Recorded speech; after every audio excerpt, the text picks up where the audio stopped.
ಕೆಲಸ ಮಾಡ್ತಾವ್ರೆ. ನನಗೆ ಅವ್ರು ನೋಡಿದ್ರೆ ಒಂದ್ಸರಿ ಅನುಮಾನ ಬರ್ತದೆ, ಇವ್ರೇನು ಹೊಸ ಶಾಸಕರು ಹಳೆ ಶಾಸಕರು ಅಂತ ಹೇಳಿ. ಆ ರೀತಿ ಹೊಸ ಶಾಸಕರುಗಳ ರೀತಿನಲ್ಲಿ ಇವತ್ತು ಎಲ್ಲ ವಿಚಾರಗಳಲ್ಲೂ ಕೂಡ ಎಲ್ಲ ಭಾಗದಲ್ಲೂ ಕೂಡ ಓಡಾಡಿ ಏನೇನು ಆಗ್ಬೇಕು ಅವ್ರಿಗೆ ಈ ತಾಲೂಕಿನ ನೀಲಿ ನಕ್ಷೆ ಗೊತ್ತು. ಎಲ್ಲಿ ಸಮಸ್ಯೆ ಆಗೈತೆ, ಬಸ್ ಸ್ಟ್ಯಾಂಡ್ ಸಮಸ್ಯೆ ಆಗೈತೆ, ಬಸ್ ಸ್ಟ್ಯಾಂಡ್ ಸರಿ ಇಲ್ಲ, ಊರುಗಳು ಕೆರೆ ನೀರು ತುಂಬ್ತಾ ಇಲ್ಲ, ರಸ್ತೆಗಳಾಗಿಲ್ಲ, ಎಲ್ಲ ವಿಚಾರಗಳು ಕೂಡ ಮಂದಟ್ ಮಾಡ್ಕೊಂಡಿರ್ತಕ್ಕಂಥದ್ದು. ಪ್ರತಿನಿತ್ಯ ಕ್ಷೇತ್ರಕ್ಕೆ ಬರ್ತಕ್ಕಂಥವ್ರು ಶಾಸಕರು ಅವ್ರೇಂದು ಬೇರೆ ಹಳೆ ಮುಖಂಡರುಗಳ ತರ ಯಾವಾಗಲೂ 3 ತಿಂಗಳಿಗೋ 6 ತಿಂಗಳಿಗೋ ಬಂದು ಗುದ್ಲಿ ಪೂಜೆ ಮಾಡಿ ಹೋಗ್ತಕ್ಕಂಥವ್ರಲ್ಲ. ಪ್ರತಿನಿತ್ಯ ಜನಗಳ ಒಡನಾಟ ಇಟ್ಕೊಂಡು ಅವರು ಜನಸೇವೆಯನ್ನ ಮಾಡಬೇಕು ಅಂತ ಹೇಳಿ ಸಮಸ್ಯೆಗಳನ್ನ ಸಂಪೂರ್ಣವಾಗಿ ಅರ್ಥ ಮಾಡ್ಕೊಂಡಿರ್ತಕ್ಕಂಥದ್ದು. ಅವ್ರ ತಲೆಯಲ್ಲಿ ಚನ್ನಪಟ್ಟಣದಲ್ಲಿ ಯಾವ ಸಮಸ್ಯೆ ಇದೆ, ಯಾವ ರೀತಿ ಕೆಲಸ ಮಾಡಬೇಕು ಅಂತಿದೆ, ಯಾವ ರೀತಿ ಯಾವ ಅನುದಾನವನ್ನು ಯಾವ ರೀತಿ ತರಬೇಕು ಅಂತ ಹೇಳಿ. ಅದಕ್ಕೆ ಪ್ರಮುಖವಾದಂತ ಕಾರಣ ಏನ್ ಗೊತ್ತಾ ನಿಮ್ಗೆ? ಆನೆ ಅವಳಿ.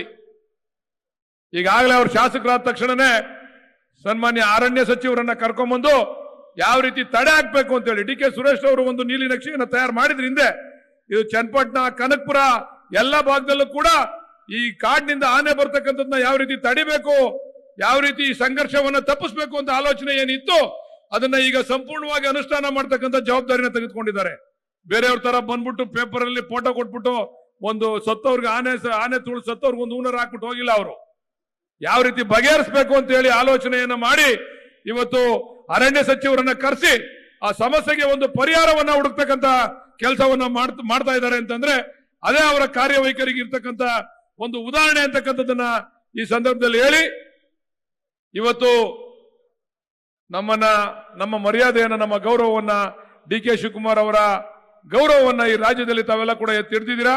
ಅದೇ ರೀತಿ ಜವಾಬ್ದಾರಿ ತೆಗೆದುಕೊಂಡು ಎಲ್ಲರೂ ಈ ಸರ್ಕಾರ, ಸನ್ಮಾನ್ಯ ಮುಖ್ಯಮಂತ್ರಿಗಳು, ಉಪಮುಖ್ಯಮಂತ್ರಿಗಳೆಲ್ಲರೂ ಸೇರಿ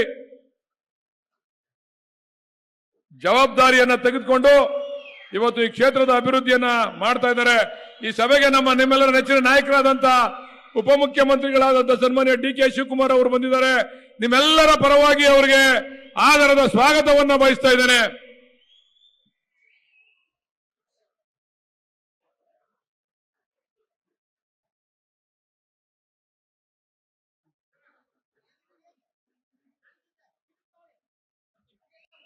ಶುರು ಮಾಡ್ತೀರಾ?